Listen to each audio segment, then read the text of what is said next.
नमो बुद्धाय। जय भीम साथियों, मैं पूनम बौद्ध। और साथियों, जैसे कि आप सभी लोग जानते हो कि आज 27 मई है और 27 मई 1935 के दिन पूजनीय माता रमाबाई जी हमेशा हमेशा के लिए हम लोगों को छोड़कर चली गई। कहते हैं कि एक महान महापुरुष के पीछे एक महिला का हाथ होता है, लेकिन मैं कहती हूँ कि एक महान महापुरुष के पीछे वो महिला भी बहुत महान होती है। अगर बाबा साहब डॉक्टर अंबेडकर इतने महान बन पाए, इतने विद्वान बन पाए, बोधिसत्व अगर वो बन पाए, तो वो केवल और केवल पूजनीय माता रमाबाई जी की बदौलत। क्योंकि जितना बड़ा त्याग, बलिदान और संघर्ष उन्होंने किया, भारत की बात छोड़ दीजिए, पूरे संसार में भी आपको ऐसी महिला देखने के लिए नहीं मिलेगी। पूरा जीवन अपने सरों पर गोबर का टोकरा ढोती रही, तब कहीं जाकर हमारे सरों पर सम्मान का ताज बंधा। पूरा जीवन फटी हुई साड़ियों पर पैबंद लगाकर पहनती रही, तब कहीं जाकर हमारे तन पर ये अच्छे कपड़े आए। जिन 4-4 बच्चों को उन्होंने अपनी बाहों में झुलाया, अपने कंधों का सहारा दिया, उन्हीं 4-4 बच्चों की लाशें लेकर वो शमशान घाट में भी गई। जब उनके 4-4 बच्चे उन्हें छोड़कर चले गए, अंधविश्वास का बोलबाला था, बेचारी अनपढ़ थी और अनपढ़ होने के नाते वो कुछ भी सोच सकती थी। एक दिन उन्होंने बाबा साहिब से कहा कि साहिब, मुझे पंढरपुर के मंदिर लेके चलो। तब बाबा साहिब माता रमाबाई से कहती हैं कि रामू, तुम मंदिर में जाकर क्या करना चाहती हो? तब माता रमाबाई कहती है कि साहिब, मैं मंदिर में जाकर पुण्य कमाना चाहती हूँ। तब बाबा साहिब कहते हैं कि रामू, मंदिर में जाकर कोई पुण्य नहीं कमा सकता।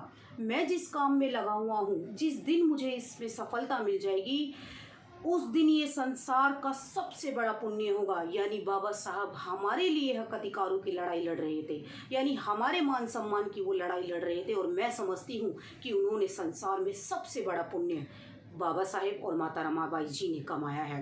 तो माता रमाबाई जी के त्याग और बलिदान को हम लोगों को भूलना नहीं चाहिए। जब 19 जुलाई 1926 को बाबा साहेब के बेटे, जो उनको सबसे प्रिय तो उनको वैसे सभी थे, लेकिन जब 3 बच्चे उन्हें छोड़कर चले गए और राजरतन सबसे छोटा था और बहुत सुंदर भी था, तो 19 जुलाई 1926 को उसकी बहुत ज़्यादा तबीयत खराब हो जाती है और कुछ लोग बाबा साहिब के पास जाते हैं। उस समय बाबा साहब वकालत कर रहे होते हैं। बाबा साहब जैसे ही घर आते हैं तो राजरतन को गोदी में ले लेते हैं और थोड़ी देर बाद ही उसकी मृत्यु हो जाती है। तब माता रमाबाई फूट फूट कर रोती है और कहती है कि साहिब, बंद करो अपनी समाज सेवा। आपकी समाज सेवा के चक्कर में मेरे 4-4 बच्चे मुझे छोड़कर चले गए। और ये कहते कहते बाबा साहिब के कंधे पर सर रखकर फूट फूट कर रोने लग जाती है।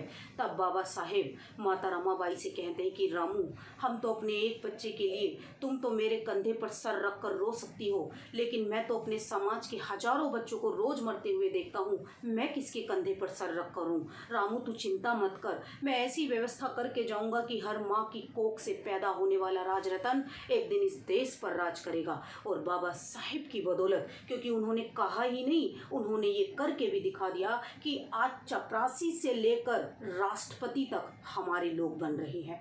तो माता रमाबाई जी का बहुत बड़ा त्याग और बलिदान रहा है। मैं तो क्या, कोई भी व्यक्ति उसको सक्षम नहीं हो पाएगा बताने के लिए, क्योंकि जितना कुछ उन्होंने सहा है शायद हम लोग बातों से भी नहीं बता सकते। तो ऐसी महान विभूति को, ऐसी महान शख्सियत को मैं करोड़ों करोड़ों बार नमन करती हूँ और अपने श्रद्धा सुमन अर्पित करती हूँ। इसी के साथ मैं अपनी वाणी को विराम देती हूँ। आप सभी को मेरा नमो बुद्धाय। जय भीम।